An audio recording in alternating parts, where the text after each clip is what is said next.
villages were raided, with more than 1,200 killed.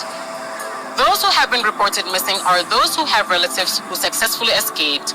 There are entire families who lost each other as they tried to get away from their villages in Jazeera, with no one managing to reach safety. People who've made it here say most of those left behind are the vulnerable, the young, the elderly, and those injured in the RSF attacks, and no way to know if they managed to get to safety elsewhere, or even if they're still alive. In Sudan, a war is being waged against women. In central Jazeera state, several have reportedly taken their own lives after being raped or to avoid the same fate. I'm Annalise Borges, and we begin this episode of The Stream with a heart-wrenching account sent to us from Sudan.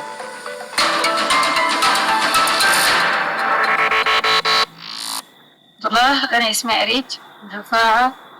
نحن طبعا من ضمن الناس اللي عانينا شديد من السدان السريع.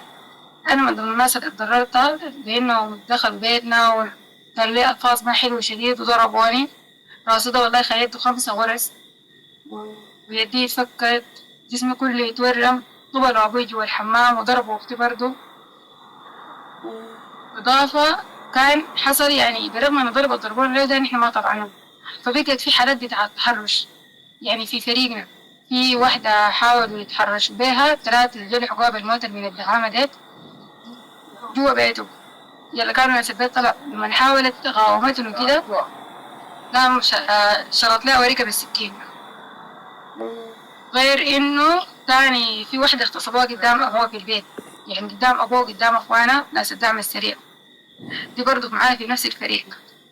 وفي واحدة دي قالوا لها إذا أنت ما رقدت لنا، بما إنه ما عندك ذهب وقروش، إذا ما رقدت لنا نحن بنكون يضرب قتلونا اقتلوني، يعني بيسمى من شدة مشي وهو لا كمية مبالغ فيها بالضرب، كان مضروب فيها بالحديدة بتاعت الماسورة، ضربوا بها كمية مبالغ فيها. That was Ari's testimony and the story of what happened to her, her sister, neighbors, and cousin. Like tens of thousands of women, they are trapped in a nightmare. Death, destruction, and displacement are hallmarks of any war, but the scale with which they're happening in Sudan is staggering. 14 million people have been displaced by the ongoing conflict there. More than 3 million of those have crossed borders to flee the violence. 25 million people are in desperate need of aid, and now the UN says rape is being widely used as a weapon of war. To discuss the horrific events women and girls are enduring in Sudan, we have joining us today Omnia Mustafa, an activist from Sudan's Jazeera state who has joined the millions of Sudanese who have left the country. She joins us today from Cairo. Yara Hunoud, also a displaced Sudanese, joining us from Kuala Lumpur. From Port Sudan, Leila Tomei, the International Organization for Migration Sudan Deputy Chief of Mission, and Hiba Morgan, Al Jazeera's Sudan correspondent, joining us from Omdurman. Thank you all so much for your time. Thank you for being part of the stream today. Hiba, I would like to start with you, if that is okay.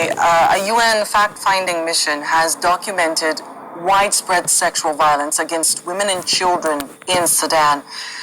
Victims recounted being attacked in their homes, beaten, lashed, and threatened with death or harm to their relatives or children before being raped, often by more than one perpetrator. They were also subjected to sexual violence while seeking shelter from attacks or fleeing. I mean, the story here is horrific. What have you been able to corroborate about this?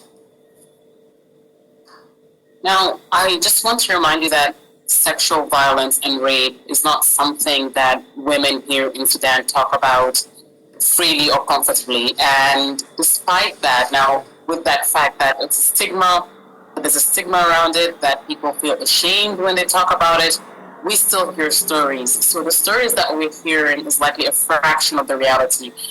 I was in Shendi not more than a week ago. We met with people who were displaced, fleeing the RSF from Jazeera state.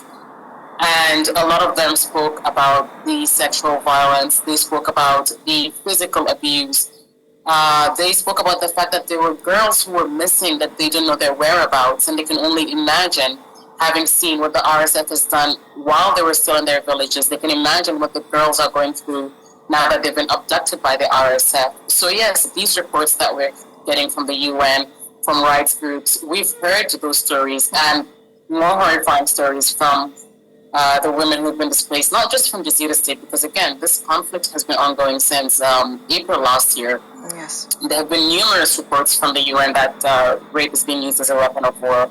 So we've heard these stories here in Umdurman from people who've been displaced from areas of the RSF. We've heard it when you went to Gabarif during the initial first wave of displacement, when people fled from Jazeera State to Gabarif. That was in December and January. It's a story that's being repeated over and over again. Different versions, different victims, but it's always the same horror. Women saying that they're being used as a weapon, that their bodies are being used as a conflict zone now, that they feel like this battle, the battle between the army and the RSF is being fought on their bodies, and they don't feel like, and rightly so, they don't think that that's how it should be. They're just trying to flee for their lives, they're trying to survive, and yet here they are being, used as one of the sides, as one of those factors in the conflict, and that's not what they want. What they're looking for is safety. What they're looking for is a chance to live, a chance to survive, and what ends up happening for many of them is that they're getting harassed and sexually assaulted.